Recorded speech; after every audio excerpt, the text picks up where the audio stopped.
The blood-red sunset cast long shadows across Gonzales, Texas, as Eliza Hayes stumbled off the stagecoach, her face hidden beneath the wide brim of a worn hat, her knuckles white as she clutched a small leather satchel, all that remained of her former life.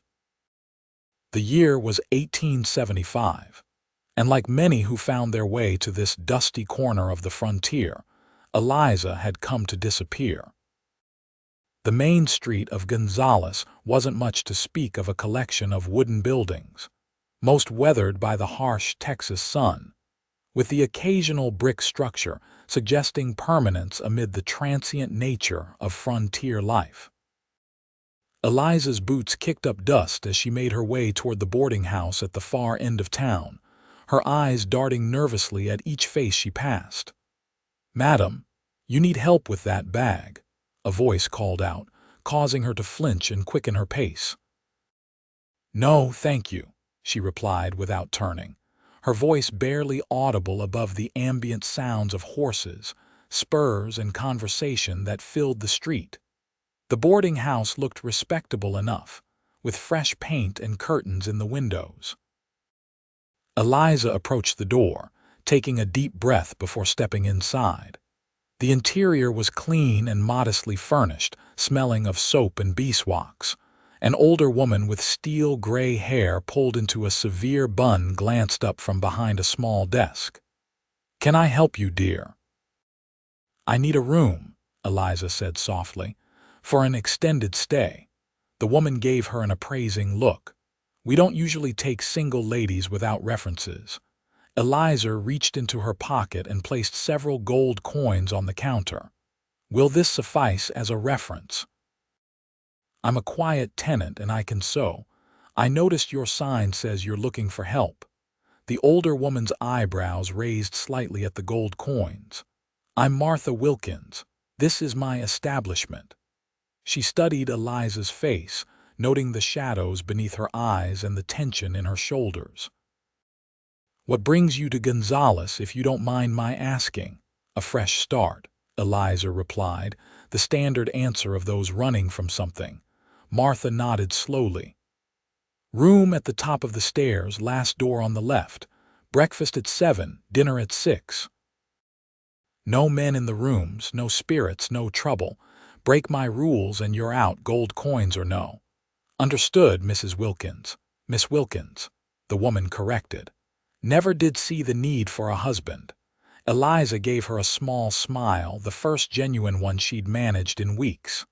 "Miss Wilkins, then."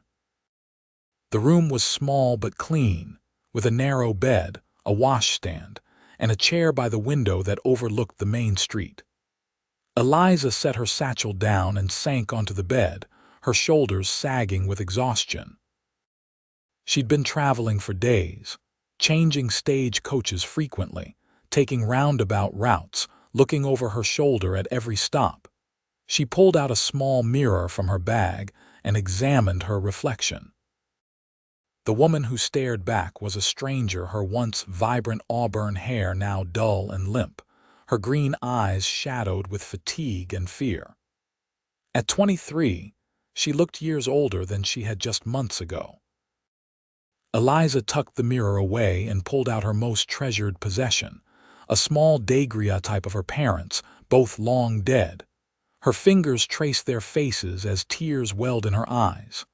"I'm sorry," she whispered. "I tried to honor your memory, to live as you taught me. But everything's gone so terribly wrong." A knock at the door made her start. She hastily wiped her eyes and tucked the photograph away before opening the door to find Martha holding a tray with a bowl of stew and a chunk of bread. "Thought you might be hungry after your journey," the older woman said. "You look like you haven't had a proper meal in days." "Thank you," Eliza said, taking the tray. "That's very kind." Martha lingered in the doorway. "We start work at the crack of dawn. The guests need breakfast, rooms need cleaning, and there's always mending to be done. You said you can sew." "Yes, quite well. My mother taught me." "Good. We'll see what you're capable of in the morning. Get some rest." After Martha left, Eliza ate the stew, a hearty mixture of beef, potatoes, and carrots that warmed her from the inside out. When she finished, she placed the tray outside her door and prepared for bed, washing her face in the basin and changing into her nightgown.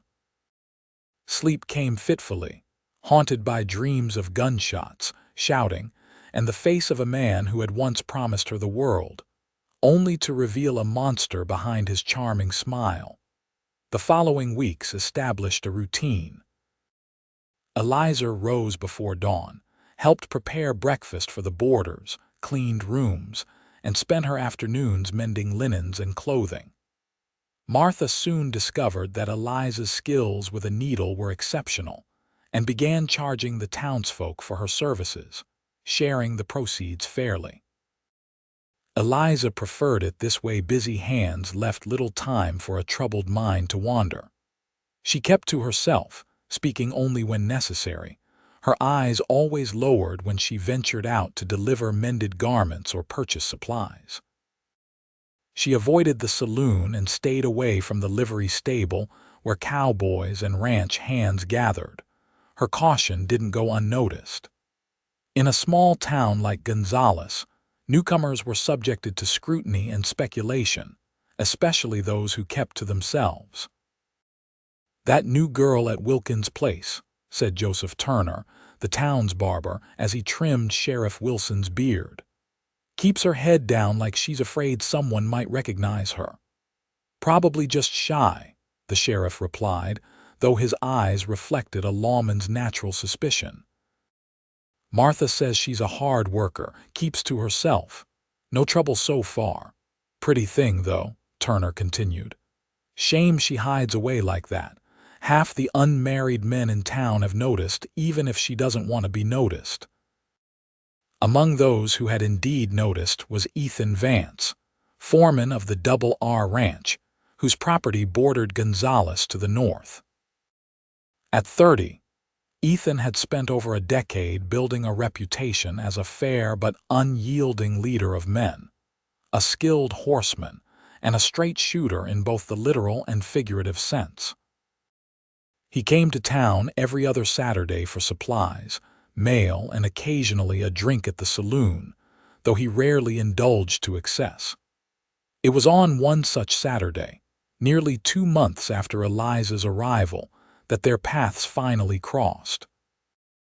Eliza was returning from delivering a mended shirt to the general store when a commotion in the street caught her attention. A wagon had broken its axle, spilling crates of goods across the thoroughfare. Without thinking, she hurried to help, kneeling to gather spilled apples that were rolling in all directions. "Appreciate the help, miss," said a deep voice above her. Eliza looked up to find a tall man with sun-browned skin and eyes the color of a summer sky watching her. His clothes were practical denim trousers, a faded blue shirt, and a well-worn leather vest. The Stetson he wore cast a shadow over his face, but she could see he was clean-shaven, his jawline strong and defined. "Just being neighborly," she replied, quickly averting her gaze as she placed the apples in his outstretched hands. "You're Miss Wilkins' new boarder," he said. It wasn't a question. "I'm Ethan Vance, foreman at the Double R." "Eliza Hayes," she responded automatically, then instantly regretted giving her real name. She'd been so careful these past weeks. "Well, Miss Hayes, your good deed has earned you a reward." He reached into one of the intact crates and pulled out a red apple, polishing it on his sleeve before offering it to her. Freshest one of the bunch. She hesitated before accepting the fruit. "Thank you, Mr. Vance." "Ethan," he corrected with a smile that transformed his serious face. "Mr. Vance was my father." Eliza managed a small nod before backing away. "I should get back. Miss Wilkins will be wondering where I am." "Of course." He tipped his hat. "Hope to see you around, Miss Hayes." Eliza hurried back to the boarding house, her heart racing. It wasn't just the unexpected interaction that unsettled her. It was the warmth that had spread through her chest at the cowboy's smile, a feeling she'd sworn never to entertain again. That evening, as she sat by her window mending a dress by lamplight, she spotted Ethan Vance leaving the general store, his tall figure unmistakable even in the gathering dusk. He paused on the boardwalk, looking up at her window as if sensing her gaze. Eliza quickly drew back from the window, her pulse quickening. "Foolish," she muttered to herself. "Remember what happened last time you let a handsome face turn your head." The following day brought unexpected news. Martha appeared at her door shortly after breakfast, her expression unusually animated. "Ethan Vance was just here," she announced. "Says his ranch hands have a pile of mending that needs doing, and he's heard you're the best with a needle in 3 counties. Eliza's stomach tightened. "I have plenty to do here." "Nonsense. He's offering good money and winter's coming. The extra income will help us both." Martha's tone softened. "He's sending a wagon for you tomorrow morning. You'll spend the day at the ranch and be back by supper." "Martha, I don't think, child, I don't know what or who you're running from, but you can't hide forever. Ethan Vance is one of the few men in these parts I'd trust with my life. Whatever shadows follow you, they won't find you at the Double R." Eliza wanted to protest further, but she recognized the look of determination on Martha's face. "Very well. Tomorrow, then." That night, sleep eluded her entirely. The prospect of leaving the relative safety of town, of being alone with a man she barely knew, even one Martha vouched for, awakened all the fear she'd been trying to suppress. The wagon arrived promptly at 8 the following morning. To Eliza's relief, Ethan wasn't driving it. Instead, a weathered man in his 60s with a kind face and a shock of white hair held the reins. "Morning, miss. Name's Hank. Mr. Vance sent me to fetch you." He helped her into the wagon. "Got all your sewing things?" Eliza patted the basket beside her. "Yes, thank you." The journey to the Double R took nearly an hour, the wagon following a well-worn trail through rolling hills dotted with live oaks and mesquite. As they crested a rise, the ranch spread out before them, a large main house, a bunkhouse, barn, corrals, and various outbuildings, all well-maintained and bustling with activity. "Mr. Vance has done wonders with this place," Hank commented as they approached. "Old man Radcliffe, that's the owner, he's getting on in years. Lives in San Antonio most times. Leaves the running of the ranch to Ethan. Couldn't make a better choice if you ask me." Eliza nodded politely, though her attention was focused on scanning her surroundings, noting potential escape routes, an old habit that had saved her life before. Ethan emerged from the main house as they pulled up, his smile genuine as he helped her down from the wagon. "Miss Hayes, thank you for coming. I hope the journey wasn't too tiring." "Not at all," she replied, clutching her basket tightly. "Hank is an excellent driver." "Flattery will get you nowhere, miss," Hank chuckled, tipping his hat before driving the wagon toward the barn. "Come inside," Ethan said, gesturing toward the house. "Mrs. Cooper has coffee brewing, and I've set up a work area for you in the parlor. It has the best light." The interior of the ranch house was surprisingly refined, with solid furniture, woven rugs, and framed landscapes on the walls. A plump, middle-aged woman with rosy cheeks greeted them in the hallway. "You must be Miss Hayes. I'm Agnes Cooper, housekeeper and cook for these hungry cowboys. Come, let me show you where you'll be working." The parlor was indeed bathed in morning light, with a comfortable chair positioned near the window and a large basket overflowing with clothing in need of mending. "The men are hard on their things," Agnes explained. "Mr. Vance says you're to take your time, do it properly. I'll bring you some refreshments shortly." After Agnes left, Ethan lingered in the doorway. "Is everything to your satisfaction, Miss Hayes?" "Yes, thank you. It's a lovely room." He seemed about to say something more, but was interrupted by a ranch hand appearing at his elbow with an urgent question about a sick calf. With a nod of apology, Ethan departed, leaving Eliza alone with her thoughts and her work. The day passed quickly as she mended tears, replaced buttons, and darned socks. Agnes brought coffee, then lunch, and checked on her periodically. Through the window, Eliza could see the ranch hands at work breaking horses, driving cattle, repairing fences. Occasionally she caught sight of Ethan, his tall figure distinctive as he moved from task to task, his authority evident in the way the men responded to his directions. It was mid-afternoon when Ethan returned to the parlor, a cup of coffee in hand. "May I join you for a moment, Miss Hayes?" "Agnes says I've been working too hard and need to rest my legs." Eliza nodded, setting aside the shirt she'd been mending. "Of course." He settled into a chair opposite her, studying her with those clear blue eyes. "Martha tells me you've been in Gonzales for about 2 months now." "That's right." "And before that," Eliza tensed. "I traveled quite a bit." Ethan nodded, seeming to sense her discomfort. "I didn't mean to pry. It's just that folks around here are curious by nature. Newcomers are rare, especially those who keep to themselves as you do. I prefer a quiet life." "Nothing wrong with that." He sipped his coffee. "I've noticed you're always aware of your surroundings. Your eyes check every entrance when you enter a room. You sit with your back to the wall." Eliza's hand stilled on her work. "You're very observant, Mr. Vance." "Ethan," he reminded her gently. "And yes, in my line of work, observation can mean the difference between life and death. A spooked horse, a lightning storm, a stampede, you learn to read the signs."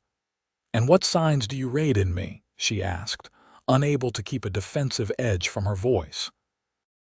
His expression remained calm. Someone who's had to watch their back, someone who's running from something or someone. Eliza stood abruptly. "I should finish this mending before it gets dark." Ethan rose as well, holding up a hand in a placating gesture. "I apologize if I've overstepped." "That wasn't my intention." He moved toward the door but paused before leaving. "Miss Hayes, whatever brought you to Gonzales, you should know that this is a community that looks after its own. And for what it's worth, I consider you one of our own now." After he left, Eliza sank back into her chair, her heart racing. His words had struck a chord deep within her. How long had it been since she felt she belonged anywhere? Since she had trusted anyone to have her best interests at heart? By the time Hank drove her back to town that evening, Eliza was conflicted. The day at the Double R had been peaceful, productive, even enjoyable. Ethan Vance was unlike any man she'd known, direct yet respectful, strong yet gentle in his manner. But experience had taught her that appearances could be deceiving, that monsters often wore the most charming masks. Over the next few weeks, Ethan made regular appearances at Martha's boarding house, always with some article of clothing that needed mending or a message from Agnes Cooper, who had apparently taken a liking to Eliza. Each visit was brief, respectful, and left Eliza increasingly confused about her feelings. As autumn deepened toward winter, Gonzales prepared for its annual harvest festival. The town square was decorated with corn shocks and pumpkins, and a dance was planned for the Saturday before Thanksgiving. Martha, to Eliza's surprise, insisted she attend. "You can't hide forever, child," the older woman said as she pressed a forest green dress into Eliza's hands. "This was mine when I was younger. It should fit you with minimal alterations." "Martha, I don't dance." "Then go and watch. Eat some pie. Talk to people who aren't old women or cowboys needing their shirts mended." The dress was beautiful, if somewhat outdated in style. Eliza spent several evenings reworking it, taking in the bodice and refreshing the lace at the collar and cuffs. When the night of the dance arrived, Even Martha seemed taken aback by the transformation. "Well," she said, studying Eliza with satisfaction, "I always knew there was a beauty hiding under those plain work dresses." Eliza blushed. "It's just for one evening. We'll see about that." The town hall was festooned with autumn leaves and lanterns, the local musicians tuning their instruments as townspeople filtered in. Eliza stayed close to Martha, nodding politely to those she recognized, but avoiding extended conversation. Ethan arrived with several of his ranch hands, all cleaned up and wearing their Sunday best. He spotted Eliza immediately, his eyes widening slightly as he took in her appearance. Making his way through the crowd, he stopped before her, removing his hat. "Miss Hayes, you look lovely this evening." "Thank you, Mr. Vance." "Ethan," he corrected automatically, a smile playing at his lips. "Would you honor me with a dance?" Before Eliza could decline, Martha gave her a gentle push forward. She'd be delighted. The musicians struck up a waltz, and Ethan led Eliza onto the dance floor. His hand was warm and steady at her waist, his movements confident as he guided her through the steps. "I wasn't sure you'd come tonight," he said, his voice low enough that only she could hear. "Martha can be very persuasive. Remind me to thank her." His smile deepened, creating creases at the corners of his eyes. "You dance beautifully." "My father taught me when I was young," Eliza replied, then immediately regretted offering this personal detail. Ethan seemed to sense her withdrawal. "I never knew my father," he offered in return. "He died when I was an infant. My mother raised me on her own until I was 12, then consumption took her too. I was on my own after that, until old man Radcliffe took me in as a stable boy." "I'm sorry," Eliza said softly, surprised by his candor. "Life on the frontier is hard, but it teaches you what matters. Family, loyalty, honesty." His blue eyes held hers. "Trust." The music ended and couples around them began to separate, but Ethan maintained his gentle hold on her waist. "Would you walk with me for a moment? It's getting rather warm in here." Against her better judgment, Eliza nodded. They made their way outside to the porch that wrapped around the town hall. The night air was crisp, stars brilliant in the clear sky above. A few other couples strolled along the porch, seeking the same relief from the heat and noise inside. "I've been meaning to ask you something," Ethan said as they paused by the railing. Eliza tensed, preparing for questions about her past. "The Double R is hosting Thanksgiving dinner for the hands, and a few folks from town who have nowhere else to go. Agnes is already planning the menu, and she specifically asked me to invite you and Martha." Relief washed over Eliza, followed by a pang of something like disappointment. "That's very kind. I'll have to ask Martha if she has plans." "She does now," Ethan said with a grin. "I already asked her. She said, and I quote, about time that girl had a proper holiday meal instead of fussing over my old stove." Eliza couldn't help but laugh. "That sounds like Martha." Ethan's expression grew serious. "Eliza, may I call you Eliza?" At her nod, he continued, "I know you've been careful about keeping to yourself, and I respect that. But I want you to know that you're safe here, in Gonzales, at the Double R." He hesitated. "With me." The sincerity in his voice made her throat tighten.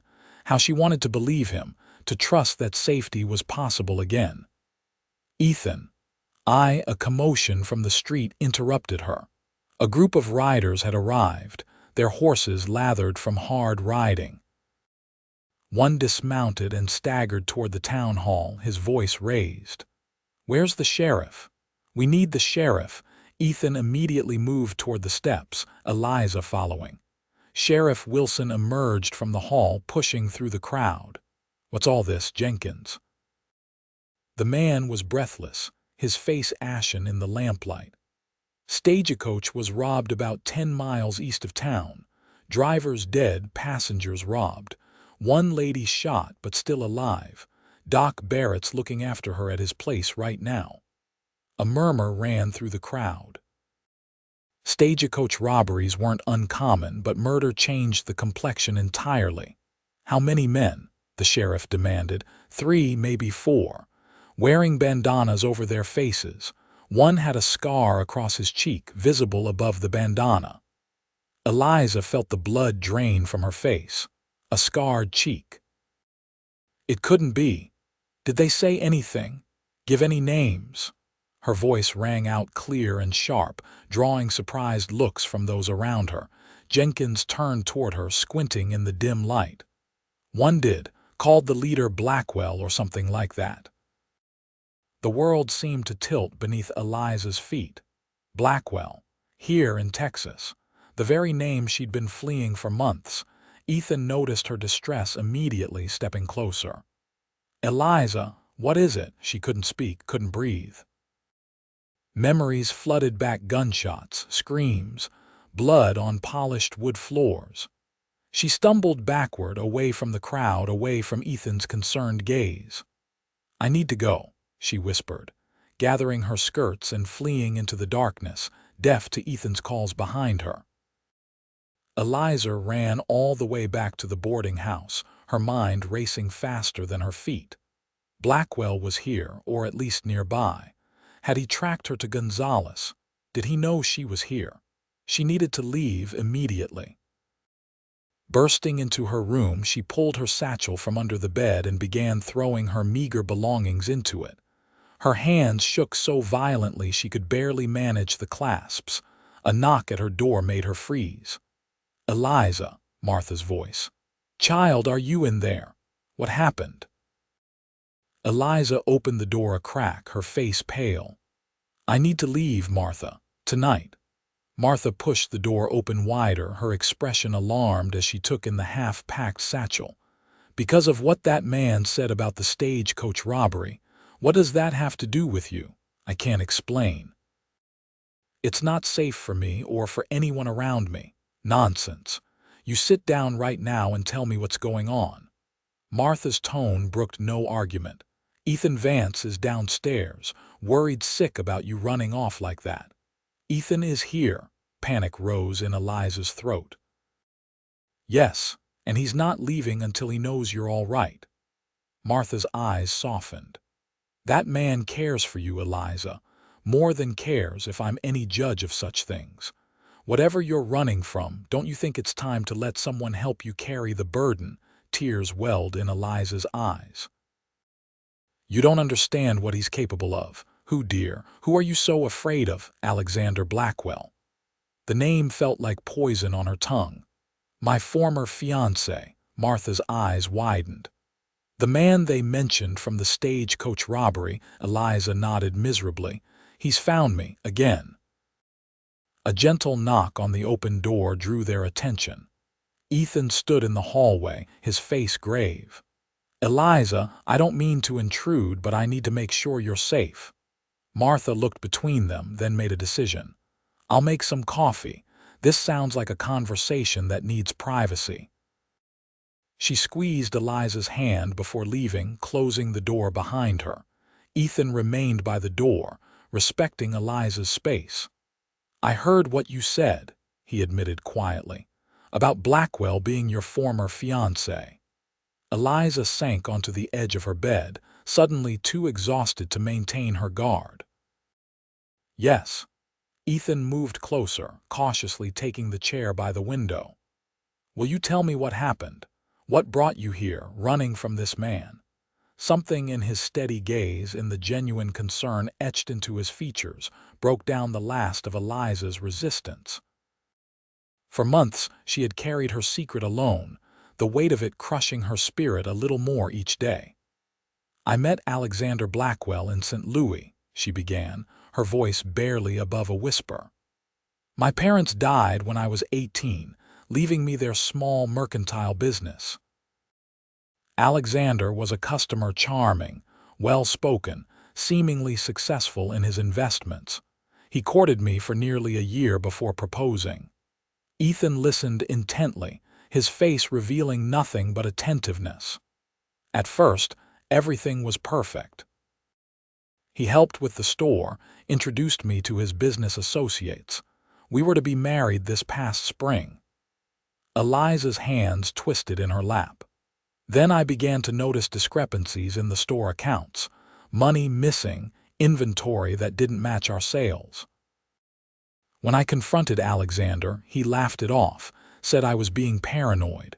She rose, moving to the window to stare out at the darkness. But I kept looking. I discovered that Alexander wasn't a legitimate businessman at all. He was using my store, my reputation in the community, to launder money from robberies, illegal gambling operations, even worse things. The charming man I thought I knew was a facade for a violent criminal. "What happened when he realized you'd found out?" Ethan asked softly. Eliza closed her eyes, the memories washing over her. "I tried to end our engagement quietly. I told him I wasn't ready for marriage, that I needed more time. He seemed to accept it at first. Then one night he came to the store after closing. He'd been drinking, was angrier than I'd ever seen him. He said no woman would make a fool of him, that I belonged to him." Her voice faltered. "He tried to force himself on me. I fought back, grabbed a letter opener from the desk and stabbed him in the shoulder. While he was stunned, I ran. I went straight to the sheriff, told him everything I knew about Alexander's operations." "Brave," Ethan murmured. "Foolish," Eliza corrected bitterly. "The sheriff promised to investigate, told me to stay with a friend while he gathered evidence." That night, Alexander and his men robbed the bank, killed 2 guards, then they came to my friend's house. Tears slid down her cheeks now. "My friend, Sarah, answered the door. They shot her without hesitation, thinking she was me. I escaped through a back window, took the first train west. I've been running ever since, changing my route, my appearance, never staying anywhere too long, until Gonzales." Ethan stood, closing the distance between them but still maintaining a respectful space. "And now you think he's tracked you here?" The scar Jenkins described Alexander has that exact mark on his left cheek. A dueling scar, he called it. He was always proud of it. "You can't keep running forever, Eliza." "What choice do I have?" she asked, turning to face him. "He won't stop until he finds me. I've seen what he does to people who cross him." Ethan's expression hardened, determination evident in the set of his jaw. "You have me now, and I promise you, Alexander Blackwell will never hurt you again. You don't know him, Ethan. He's dangerous, ruthless. So am I when someone threatens what I care about." He hesitated, then reached out slowly, giving her time to pull away if she wished. When she didn't, he gently wiped a tear from her cheek. "You're not alone anymore, Eliza." The tenderness in his touch, the absolute certainty in his voice, cracked something open inside her, a tiny fissure in the wall of fear she'd built around her heart. "I can't ask you to risk your life for me. You didn't ask. I'm offering." He smiled slightly. "That's what people do when they—" He stopped, seeming to reconsider his words. "When they care for each other." A knock at the door interrupted them. Martha entered with a tray of coffee and 3 cups. Sheriff Wilson followed close behind. "Miss Hayes," the sheriff said, nodding respectfully. "I've just been talking with Miss Wilkins, and she suggested you might have information about this Blackwell character." Eliza looked at Martha in alarm, but the older woman shook her head. "I only told him you might recognize the name, nothing more." Ethan stepped forward. "Sheriff, Miss Hayes has had a difficult evening. Perhaps this could wait until morning." "I'm afraid it can't," Wilson replied grimly. "The woman who was shot in the robbery died 20 minutes ago. This is now a murder investigation, and if Miss Hayes knows something that could help us catch these killers, I need to hear it." Eliza felt the walls closing in. If she told the sheriff everything, it would become official record. Word would spread. Alexander would know for certain she was here. Ethan seemed to read her thoughts. "Sheriff, what if I told you I had a plan to catch Blackwell and his gang, but it requires complete discretion?" Wilson eyed him skeptically. "I'm listening." "Let's take this conversation downstairs," Ethan suggested, glancing at Eliza. "Miss Hayes needs rest." "Martha, would you stay with her?" Martha nodded, moving to sit beside Eliza on the bed as the men left the room. Once they were gone, she poured a cup of coffee and pressed it into Eliza's hands. "Drink this. It'll steady your nerves." Eliza obediently sipped the hot liquid. "Martha, I've put you all in danger just by being here." "Nonsense. That cowboy downstairs looks like he was born to deal with trouble, and Sheriff Wilson may be getting on in years, but he's no fool." Martha patted Eliza's hand. "Besides, from what little I've gathered, this Blackwell fellow doesn't know for certain you're here. We have the advantage." "For now," Eliza murmured. Downstairs, Ethan laid out his plan to the sheriff. When he returned to Eliza's room an hour later, his expression was resolute. "It's settled," he told her. "You'll come to the Double R first thing tomorrow. It's the safest place for you right now." "What did you tell the sheriff?" "Everything you told me with your permission." At her alarmed look, he added, "He's sending telegrams to St. Louis tonight to verify your story and alert the authorities there. He's also contacting the Texas Rangers. And in the meantime, we set a trap." Ethan's eyes were steely. "Blackwell doesn't know for certain you're here, but he suspects it. The robbery was his way of announcing his presence, of trying to flush you out." "He'll keep killing until he finds me," Eliza whispered. "Which is why we're going to let him think he has." Ethan explained his plan. A rumor carefully spread that Eliza Hayes was indeed in Gonzales, but planning to leave on the next stagecoach to San Antonio, escorted by the sheriff himself. "He'll try to ambush the coach," Eliza realized. "Yes, but the coach will be carrying armed men, not you. You'll be safe at the Double R with me and my most trusted hand standing guard." Martha, who had been listening quietly, nodded her approval. "It's a good plan. Blackwell thinks he's the hunter, but he'll be walking into a trap." "It's risky," Eliza protested. "What if someone else gets hurt?" "Every man involved knows the risks and has volunteered," Ethan assured her. "The sheriff is selecting his most experienced deputies, and I've chosen my best men. Blackwell won't be expecting an armed reception." Despite her fears, Eliza found herself agreeing to the plan. There seemed no other way forward. Running would only postpone the inevitable confrontation, and Alexander would continue to hurt innocent people in his pursuit of her.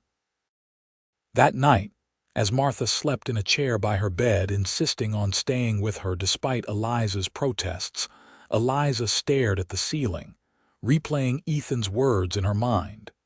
"You're not alone anymore." How desperately she wanted to believe that, to trust that this nightmare might finally end. Dawn broke with a chilly mist hanging over Gonzales. Ethan arrived early with a wagon, helping Eliza load her few possessions.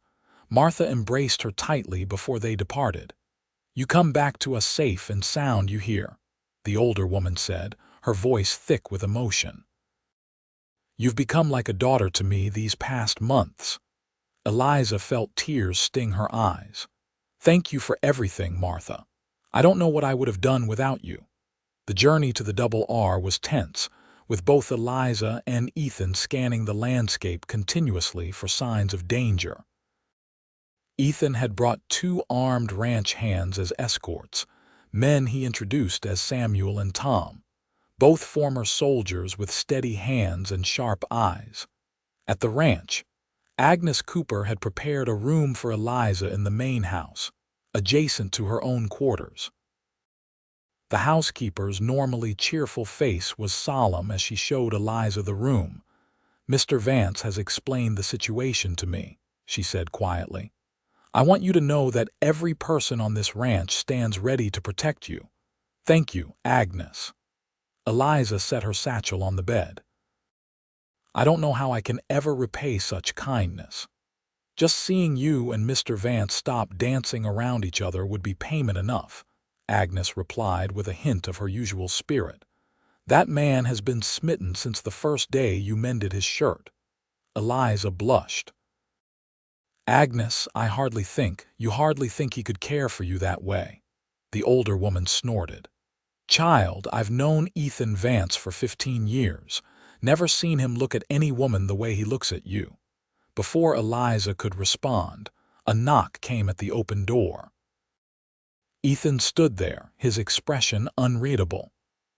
"Agnes, could you give us a moment?" The housekeeper nodded, patting Eliza's hand before departing and closing the door behind her. Ethan approached slowly, as if afraid she might bolt.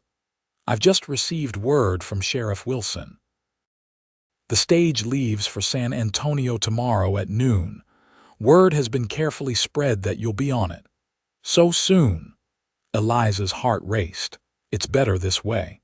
The less time Blackwell has to plan, the better our chances of catching him off guard." He hesitated. "There's something else you should know." The sheriff's telegram to St. Louis brought a reply. "Alexander Blackwell is wanted for multiple murders, not just the bank guards. Your testimony could help put him away for good." A strange calm settled over Eliza at this news. Her instincts had been right. Running had been her only option at the time, but now, with allies around her, perhaps there was another way. "If we catch him," she said softly, "I'll testify. Whatever it takes to stop him from hurting anyone else." Ethan's face softened with admiration. "You're the bravest woman I've ever known, Eliza Hayes." "I don't feel brave. I've been running for months.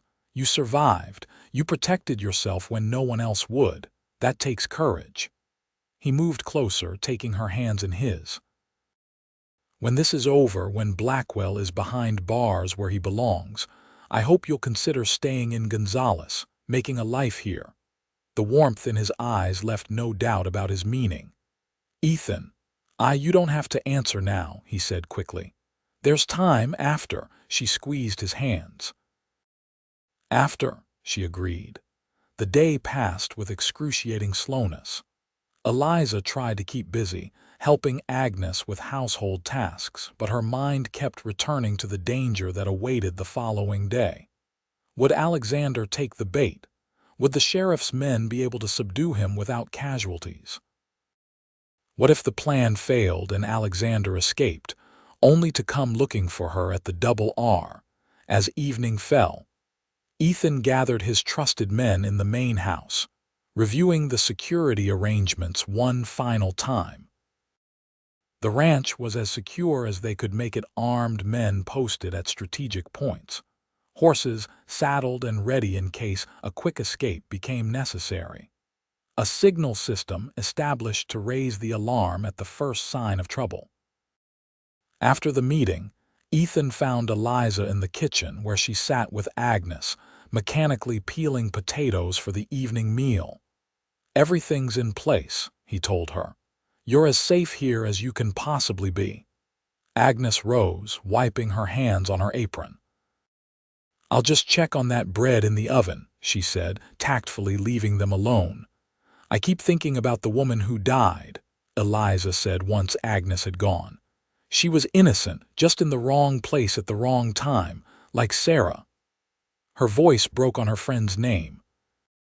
Ethan knelt beside her chair, taking the knife and half-peeled potato from her hands and setting them aside. "Listen to me, Eliza. What happened to your friend, to that woman on the stage coach, that's on Blackwell, not you. You're not responsible for his actions.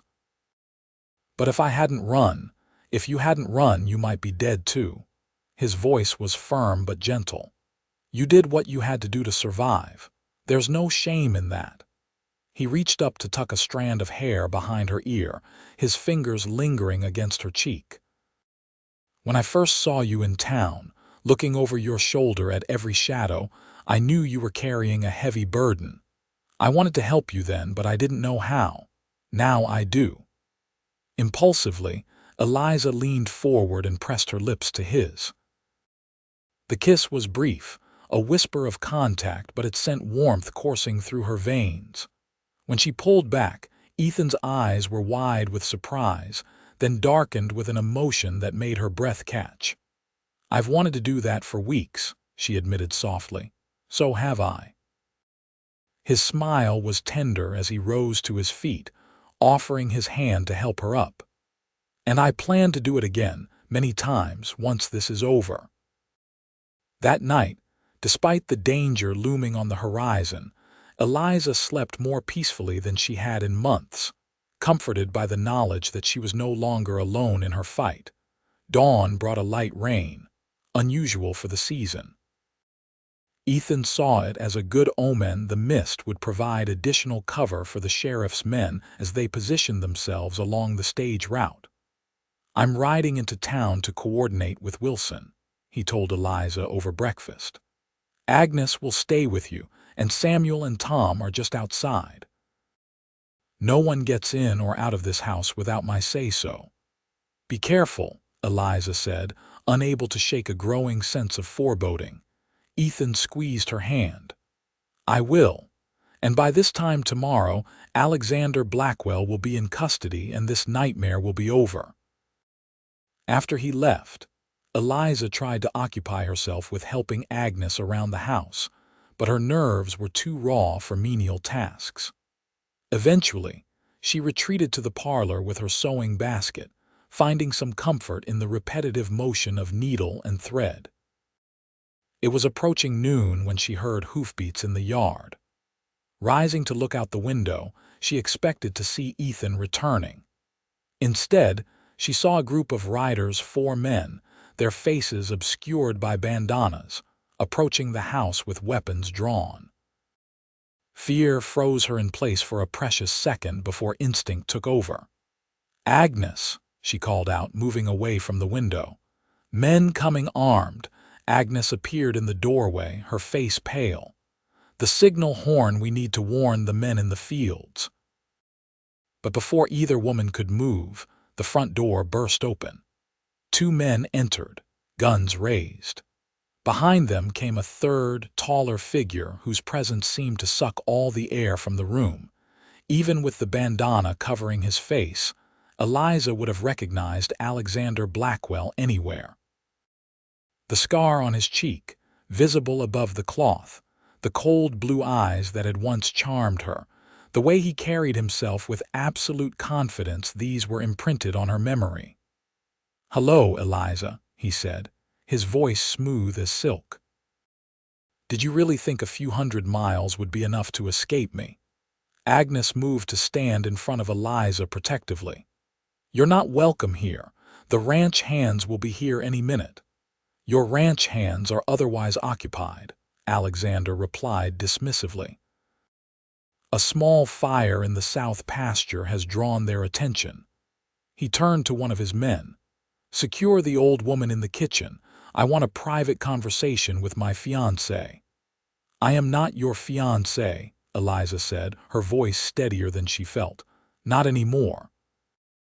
Alexander laughed, pulling down his bandana to reveal a face that had once made her heart race with affection but now only inspired dread. "Oh, Eliza, always so defiant. It's one of the things I admired about you, you know, until you turned that spirit against me." As his man led Agnes away, Alexander stepped closer to Eliza. "You've led me on quite a chase. St. Louis, Kansas City, Denver, and now this dusty little corner of Texas. Did you think I wouldn't find you?" "How did you know I was here?" Eliza asked, trying to keep him talking to buy time. "You were careless, my dear. You used your real name with the stagecoach company when you booked passage to this God-forsaken place." He smiled coldly. "And once I knew the general direction, it was simply a matter of checking every town along the way. The robbery yesterday was a test. I wanted to see if you'd run again. When I heard a stagecoach was being prepared for San Antonio with a special passenger, I knew I had found you at last." Eliza's mind raced. If Alexander was here, the trap at the stagecoach had failed. Were the sheriff and Ethan aware? Were they even alive? "What do you want, Alexander?" "What I've always wanted. You." He reached out to touch her face and she flinched away. His expression hardened. "You belong to me, Eliza. You made a commitment." "That was before I knew what you really were." "And what am I exactly?" His tone was dangerous. "A murderer. A thief. A man who preys on the innocent." Alexander's hand shot out, gripping her wrist painfully. "Careful, my dear. Your sharp tongue may get you into trouble." "Let her go, Blackwell." The voice came from behind them. Eliza turned to see Ethan standing in the doorway, his gun aimed steadily at Alexander's head. Blood trickled from a cut on his forehead, and his clothes were muddied, but his eyes were clear and focused. Alexander's grip tightened on Eliza's wrist as he pulled her against him, using her as a shield. "Mr. Vance, I presume. The gallant cowboy who's been protecting my property." "Eliza doesn't belong to anyone," Ethan replied evenly. "Least of all to you." "I beg to differ." Alexander's free hand drew a pistol, pressing it to Eliza's temple. "Now be a good man and drop your weapon, or I'll be forced to damage this beautiful face." For a heartbeat, no one moved. Then slowly, Ethan lowered his gun. "On the floor," Alexander instructed. "Then kick it toward me." Ethan complied, his eyes never leaving Eliza's. She could read the apology there and something else, a message. He was telling her to be ready to trust him. "Now," Alexander said, "we're going to walk out of here, Eliza and I. My men have horses waiting. If you try to follow us, Mr. Vance, I'll put a bullet in her head. Do we understand each other?" "Perfectly," Ethan replied, his voice dangerously calm. Alexander began moving toward the door, dragging Eliza with him. She could feel his confidence, his certainty that he had won. "You'll never get away with this," she said. "The sheriff, the Texas Rangers, they know who you are, what you've done." "Let them come," Alexander laughed. "By the time they find us, we'll be across the border in Mexico, starting our new life together." They were almost to the door when Eliza caught a movement from the corner of her eye, a shadow passing by the window. In that instant, she knew what Ethan's look had meant. Help was outside. With sudden clarity, Eliza knew what she had to do. She had spent months running, hiding, letting fear dictate her actions. "No more." "I'm not going anywhere with you, Alexander," she said firmly, then drove her elbow hard into his ribs. The unexpected blow made him loosen his grip just enough for her to twist away. As she dived to the floor, a shot rang out, but not from Alexander's gun. The window shattered as a bullet struck Alexander in the shoulder, spinning him around. He staggered but remained standing, raising his gun toward Eliza with murder in his eyes. Ethan lunged forward, tackling Alexander to the ground. The two men grappled for control of the weapon, rolling across the floor in a desperate struggle. Another shot exploded in the confined space, deafening in its intensity. For a terrible moment, both men went still. Then Ethan pushed himself upright, blood staining his shirt but determination in his face. Alexander lay motionless, his eyes wide and staring, a dark stain spreading across his chest where his own bullet had found its mark. Sheriff Wilson burst through the door, followed by several deputies. "Everyone all right in here?" Eliza rushed to Ethan's side, examining his wound with trembling hands. "He's been shot. We need a doctor." "It's just a graze," Ethan assured her, though his face was pale. "I've had worse from breaking wild horses." The sheriff knelt beside Alexander, checking for signs of life before shaking his head. "He's gone." He looked up at Eliza. "It's over, Miss Hayes. Truly over." Agnes appeared in the doorway, supported by one of the deputies. Apart from being shaken, she was unharmed. Outside, they could hear the sounds of the remaining gang members being taken into custody. As the sheriff's men removed Alexander's body, Ethan allowed Eliza to help him to a chair. Agnes bustled off to fetch clean water and bandages, leaving them momentarily alone. "I thought I'd lost you," Eliza whispered, her hand still shaking as she helped him remove his bloodied shirt to expose the wound. "When I saw him here instead of at the ambush." "The plan worked, just not as we expected," Ethan explained. "One of his men was captured at the stagecoach site and revealed that Blackwell had learned you were staying at the ranch. I rode back as fast as I could, but they had a head start."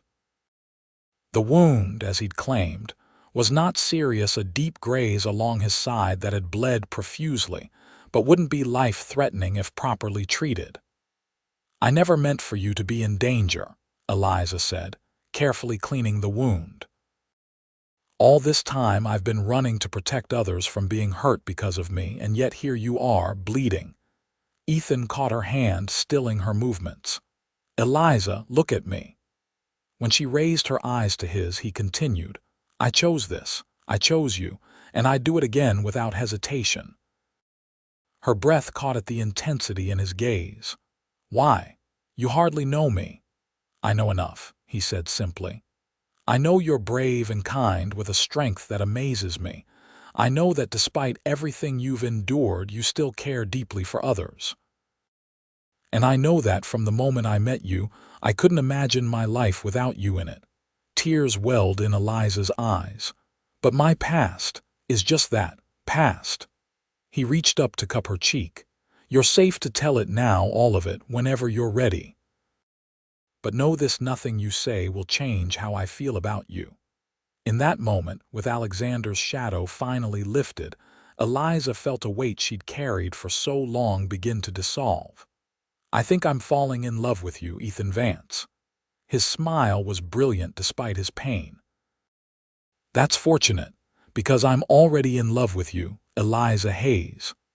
When Agnes returned with bandages, she found them with their foreheads pressed together, hands entwined, two souls finding harbor after weathering separate storms.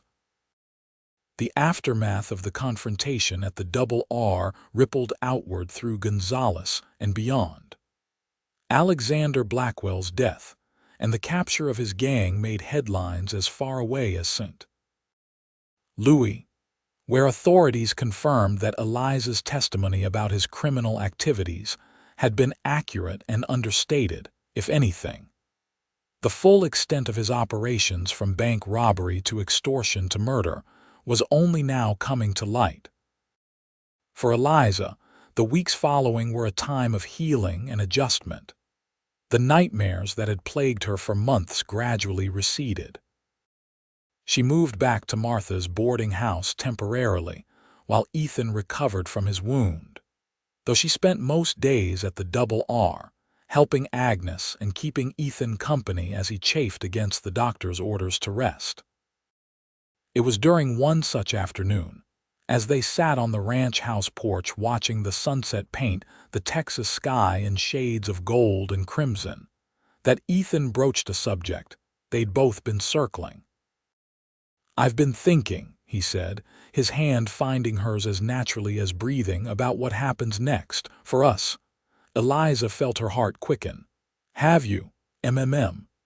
He traced circles on her palm with his thumb. "Old man Radcliffe has been talking about retiring completely, turning the ranch over to me. He sent a letter last week, making the offer official." "Ethan, that's wonderful. You've earned it after all your years of dedication." "The thing is," he continued, suddenly looking uncertain, "running a ranch this size isn't a job for one person. It needs a partnership." Eliza's breath caught as she understood his meaning. "Are you asking me to be your partner, Mr. Vance?"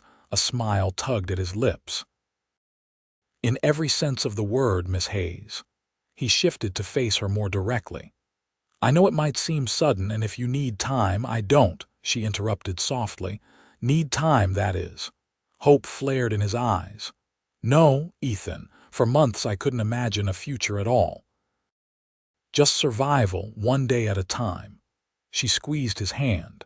"But now, when I think about tomorrow and all the days after that, I can't imagine them without you."